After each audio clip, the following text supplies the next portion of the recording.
नमस्कार, the book pod में आपका स्वागत है। मैं हूं आपकी होस्ट काजल। और मैं हूं आपका दोस्त आरके। काजल, हम सब जिंदगी में क्या चाहते हैं? एक सेंट जैसी शांति, एक सर्फर जैसी मस्ती, या फिर एक सीईओ जैसी शानदार सफलता? हम अक्सर सोचते हैं कि हमें इनमें से किसी एक को चुनना होगा, लेकिन रॉबिन शर्मा कहते हैं, क्यों ना हम ये तीनों बने? जी हाँ, आज हम जिस किताब की बात करने जा रहे हैं वो सिर्फ एक किताब नहीं, बल्कि जिंदगी जीने का एक अल्टीमेट फॉर्मूला है। किताब का नाम है अपनी आत्मशक्ति को पहचाने, the saint, the surfer and the CEO. ये कहानी है जैक वैलेंटाइन की, जो एक अधूरे इंसान से एक संपूर्ण इंसान बनने के सफर पर निकलता है। वो सीखता है कि दिल से कैसे जिया जाए, डर को कैसे हराया जाए और दुनिया को कैसे जीता जाए।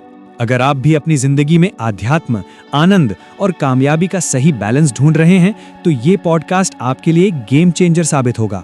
तो चलिए अपनी छिपी हुई शक्तियों को जगाते हैं और इस जादुई सफर पर चलते हैं, सिर्फ द बुक पॉड पर।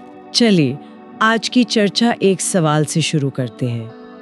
क्या हो अगर जिंदगी का सबसे बड़ा झटका, मतलब कोई बड़ा हादसा, असल में एक रीसेट बटन बन जाए? एक ऐसा हादसा जो किसी को मौत के दरवाजे तक ले जाकर वापस छोड़ दे। क्या वो जिंदगी को देखने का नजरिया हमेशा के लिए बदल सकता है? वैलेंटाइन नाम के एक आदमी की कहानी है, जैक वैलेंटाइन, हाँ। जिसकी दुनिया एक भयानक ट्रक एक्सीडेंट के बाद पूरी तरह उलट-पुलट हो जाती है। लेकिन ये सिर्फ एक बचने की कहानी नहीं है। नहीं। ये एक तरह से खुद को फिर से खोजने की एक ट्रांसफॉर्मेशन की यात्रा है। बिल्कुल। और ये कोई एक जगह बैठकर की गई यात्रा भी नहीं है। अस्पताल के बिस्तर से शुरू होकर ये कहानी जैक को दुनिया के 3 अलग-अलग कोनों में ले जाती है, जहां उसे 3 बहुत ही अनोखे गुरु मिलते हैं। हाँ, जो उसे जिंदगी के 3 सबसे बड़े सबक सिखाते हैं। तो कहानी का पहला पड़ाव है एक अस्पताल का कमरा। जैक होश में आता है, शरीर टूटा हुआ है और मन पूरी तरह से हारा हुआ। वो अपनी हालत के लिए पूरी दुनिया को कोस रहा है। हाँ, और तभी उसके कमरे में एक 75 साल के बुजुर्ग मरीज कैल को लाया जाता है और यहीं से सब कुछ बदलना शुरू होता है। और कैल कोई आम बुजुर्ग नहीं है। उसकी बातों में एक ठहराव है, आंखों में एक अजीब सी समझ है। वो जैक से बात करना शुरू करता है और अपनी जिंदगी का सार बताता है कि कैसे उसने पैसे और सफलता के पीछे भागते हुए वो सब कुछ खो दिया जो असल में मायने रखता था। यहाँ वो एक बहुत मजबूत तुलना करता है ना। वो कहता है, करियर एक रबर की गेंद है, अगर तुम उसे गिरा भी दो तो वो उछलकर वापस आ जाएगी। लेकिन परिवार, रिश्ते, ये सब कांच की गेंदें हैं। एक बार गिरी तो या तो उनमें दरार आ जाएगी या वो बिखर जाएंगी। ये तुलना बहुत गहरी है, लेकिन कैल जैक को एक और जरूरी बात सिखाता है जो शायद इस पूरी यात्रा की नींव है। बिल्कुल। वो कहता है कि अपनी हालत के लिए दूसरों पर उंगली उठाना बंद करो। वो एक सिंपल सा इशारा करता है। हाँ, कि जब तुम किसी पर एक उंगली उठाते हो तो बाकी 3 उंगलियां तुम्हारी तरफ होती हैं। यानी जिम्मेदारी लो। अब ये सुनने में तो बहुत आम सेल्फ हेल्प सलाह लगती है। बिल्कुल, हर कोई यही कहता है और किताब भी इस बात को मानती है। कैल का मकसद जैक को कोई नई बात बताना नहीं है, बल्कि उसे इस सच का आईना दिखाना है। अच्छा। बात क्या की नहीं, कब की है। उस टूटे हुए, हारे हुए पल में जब जैक के पास दोष देने के सिवा कुछ नहीं था, तब ये बात उसे एक लेक्चर की तरह नहीं, बल्कि एक लाइफलाइन की तरह महसूस होती है। सही बात है। ये उसे एक पैसिव विक्टिम से एक्टिव प्लेयर बनने का पहला दरवाजा दिखाती है।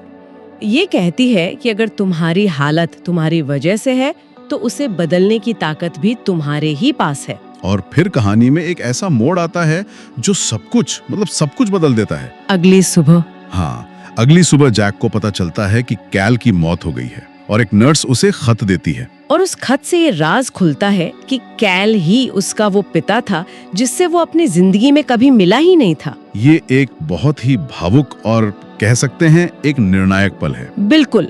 वो खत सिर्फ एक खत नहीं बल्कि एक नक्शा है। उसमें दुनिया के 3 अलग-अलग शहरों के टिकट हैं और 3 लोगों से मिलने का निर्देश है। तो यहाँ जैक की व्यक्तिगत त्रासदी, यानी अपने पिता को जानने से पहले ही खो देना, एक बड़े मकसद की शुरुआत बन जाती है। उसके पिता ने मरने से पहले उसके लिए एक आखिरी तोहफा छोड़ा था, खुद को जानने का एक रास्ता। तो पिता के दिए उस नक्शे के सहारे जैक अपनी यात्रा के दूसरे पड़ाव पर यानी रोम पहुंचता है। और यहाँ उसकी मुलाकात होती है फादर माइक से, जो उसे जिंदगी का एक बिल्कुल अलग नजरिया देते हैं। हाँ, और फादर माइक का दर्शन थोड़ा चौंकाने वाला है। वो कहते हैं कि ये दुनिया एक गति स्कूल है, अ स्कूल ऑफ मोमेंटम। हम यहाँ सीखने आए हैं, सीखने आए हैं। और हमारे जीवन में आने वाला हर इंसान, हर मुश्किल, हर चुनौती असल में हमारा शिक्षक है। वो हमें ठीक वही सबक सिखाने आया है जिसकी हमें उस पल सबसे ज्यादा जरूरत है। लेकिन ये सिद्धांत थोड़ा कठोर नहीं लगता? इसका मतलब तो ये हुआ कि अगर किसी के साथ कुछ बहुत बुरा हो रहा है, कोई इसे धोखा दे रहा है या कोई त्रासदी हो रही है, तो ये एक तरह से उसकी अपनी ही सीख का हिस्सा है। क्या ये विक्टिम ब्लेमिंग की तरह नहीं है? हाँ, कि तुम्हारी गलती है जो तुमने सबक नहीं सीखा? ये सवाल बहुत वाजिब है और किताब इस पर गहराई से सोचती है। फादर माइक का नजरिया दोष देने का नहीं बल्कि शक्ति लौटाने का है। अच्छा, वो ये नहीं कह रहे कि जो हुआ वो आपकी गलती थी। वो कह रहे हैं कि उस घटना पर आप प्रतिक्रिया कैसे देते हैं वो आपके हाथ में है। मतलब चुनाव हमारे हाथ में है। बिल्कुल।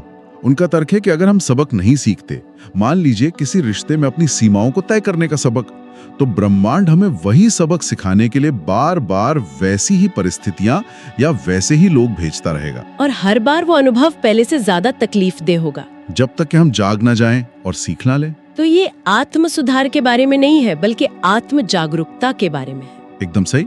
ये सेल्फ इंप्रूवमेंट से ज्यादा सेल्फ डिस्कवरी है। मतलब अपनी कमियों को ठीक करने की कोशिश करने की बजाय ये याद करना कि हम असल में कौन हैं। उस असली स्व को खोजना जो समाज की उम्मीदों और डरों के नीचे दब गया है। हाँ, ये एक बहुत बड़ा मानसिक बदलाव है।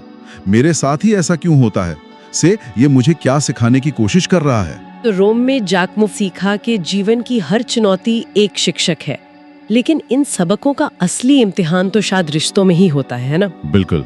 और यही सीखने के लिए जैक की यात्रा उसे हवाई के खूबसूरत लेकिन सुनसान बीच पर ले गई, जहां उसकी मुलाकात होती है मो जैक्सन से।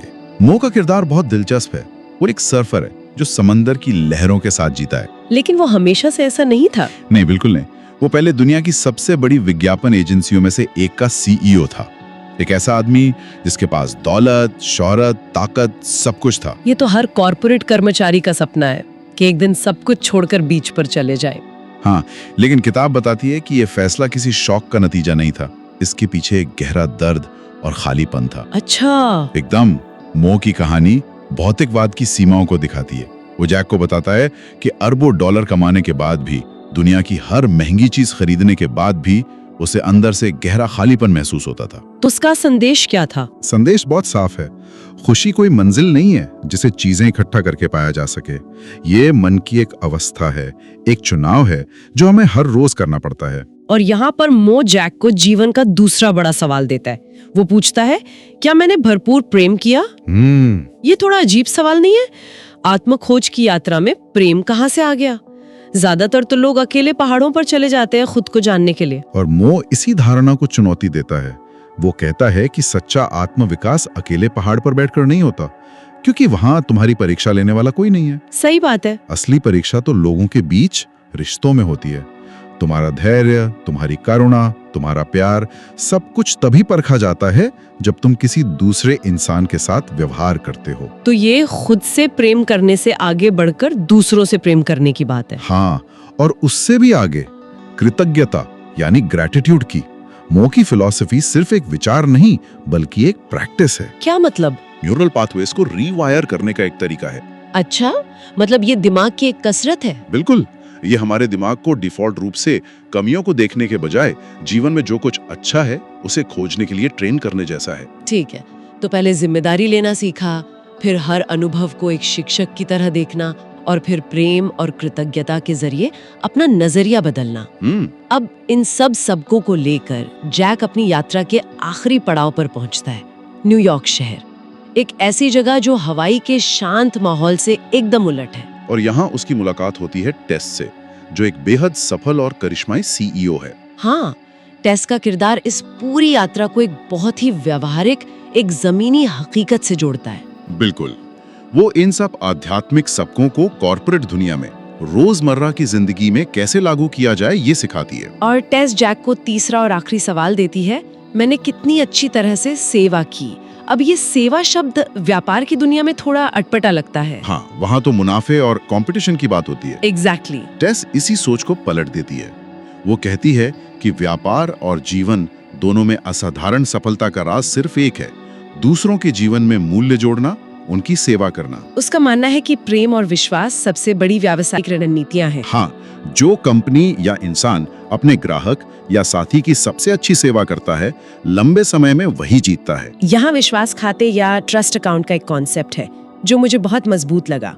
पर मेरा एक सवाल भी है। पूछिए। वो कहती हैं कि जैसे हम बैंक में पैसे जमा करते हैं, वैसे ही हमें हर रिश्ते में विश्वास जमा करना पड़ता है। हर वादा पूरा करना, हर बार मदद करना, ये सब उस खाते में डिपॉजिट की तरह है। ये रूपक सुनने में तो बहुत अच्छा है, पर क्या ये रिश्तों को थोड़ा लेन देन वाला, ट्रांजैक्शनल नहीं बना देता? जैसे मैं अच्छा काम सिर्फ इसलिए कर रही हूँ ताकि मेरे अकाउंट में कुछ जमा हो जाए, ना कि निस्वार्थ भाव से। ये एक बहुत ही जरूरी सवाल है। किताब के अनुसार टेस का नजरिया इसे ट्रांजैक्शनल बनाने का नहीं, बल्कि इसके पीछे की नीयत को समझने का है। ये स्कोर रखने के बारे में नहीं है। तो फिर ये किस बारे में है? ये इस समझ के बारे में है कि विश्वास एक दिन में नहीं बनता। ये लगातार किए गए छोटे छोटे सकारात्मक कामों का नतीजा होता है। अच्छा। और एक बार जब ये विश्वास का खाता भर जाता है, तो रिश्ते मजबूत होते हैं, गलतियों को माफ करना आसान हो जाता है और सहयोग की भावना बढ़ती है। ये एक मानसिकता है जहां जीत के लिए किसी को हराना जरूरी नहीं। ये एडम ग्रांट की गिव एंड टेक वाली फिलॉसफी से काफी मिलता जुलता लगता है। बिल्कुल, ये उसी विचार का एक आध्यात्मिक और व्यावहारिक मिश्रण है। टेस का अंतिम सबक यही है कि असली सफलता इस बात में नहीं है कि हमने कितना कमाया, बल्कि इस बात में है कि हमने कितनी अच्छी तरह से सेवा की और अपने पीछे दुनिया के लिए क्या बेहतर छोड़कर गए। एक विरासत। और कहानी के अंत में एक बहुत ही खूबसूरत पल में ये तीनों गुरु, फादर माइक, मो और टेस, एक साथ जैक से मिलते हैं। और वो राज खोलते हैं कि ये सब उसके पिता कैल की ही योजना थी।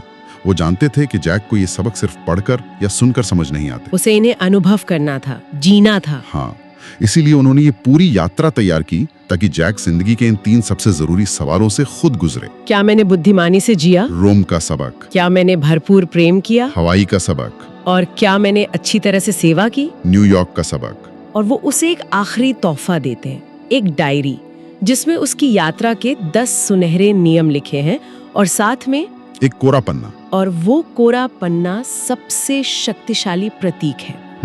वो इस बात का संकेत है कि अब तक उसने जो सीखा वो उसकी नींव थी। गुरुओं का काम पूरा हो चुका है, लेकिन अब अपने जीवन के आगे की कहानी उसे खुद लिखनी है। बिल्कुल। उसकी नियति अब उसके अपने हाथों में है। वो अपनी कहानी का लेखक खुद है। ये कहानी अपने पीछे एक बहुत गहरा विचार छोड़ जाती है। ये 3 सवाल सिर्फ जैक के लिए नहीं है, ये हम सबके लिए हैं। तो शायद सोचने वाली बात यह है कि अगर हम अपनी जिंदगी को इन 3 पैमानों पर देखें, बुद्धिमानी से जीना, भरपूर प्यार करना और अच्छी तरह से सेवा करना। हाँ, तो आज हमारे जीवन में कौन सा सवाल सबसे ज्यादा ध्यान मांग रहा है और उस कोरे पन्ने पर हम अगला अध्याय क्या लिखना चाहेंगे? तो दोस्तों, ये थी कहानी एक संत, एक सर्फर और एक सीईओ की, जिसने हमें सिखाया कि जीवन को टुकड़ों में नहीं बल्कि पूरा जीना चाहिए। अपनी आत्मशक्ति को पहचानना ही सबसे बड़ी जीत है। हमें यकीन है कि द बुक पॉड का आज का ये एपिसोड आपके अंदर एक नई ऊर्जा भर देगा। अगर आपको रॉबिन शर्मा की ये फिलॉसफी पसंद आई तो अभी हमारे चैनल को सब्सक्राइब करें और लाइक बटन दबाकर हमें बताएं कि आप भी अपनी जिंदगी बदलने को तैयार हैं। इस वीडियो को अपने उन दोस्तों के साथ शेयर जरूर करें जो काम के बोझ तले अपनी जिंदगी जीना भूल गए हैं। उन्हें इसकी बहुत जरूरत है। और हाँ, हमें कमेंट्स में अपने सुझाव देना ना भूलें। और अब आज का वो सवाल जो आपको खुद से पूछना ही होगा। इस किताब में 3 किरदार हैं, संत यानी शांति, सर्फर यानी मस्ती और सीईओ यानी सफलता। तो हमारा सवाल आपसे ये है और इसका जवाब आपको नीचे कमेंट बॉक्स में देना है। फिलहाल आपकी जिंदगी में इन तीनों में से किस चीज की सबसे ज्यादा कमी है? मन की शांति यानी सेंट, जीवन का आनंद यानी सर्फर, या बड़ी सफलता यानी सीईओ? और उसे पाने के लिए आज आप क्या करेंगे? शर्माइए मत, सच बोलिए और कमेंट में लिखिए। क्या पता आपका जवाब किसी और को रास्ता दिखा दे। मैं आरके और मैं काजल आपसे फिर मिलेंगे एक नई किताब और नई प्रेरणा के साथ। तब तक के लिए अपनी शक्ति पहचानें और जी भर के जिएं। धन्यवाद।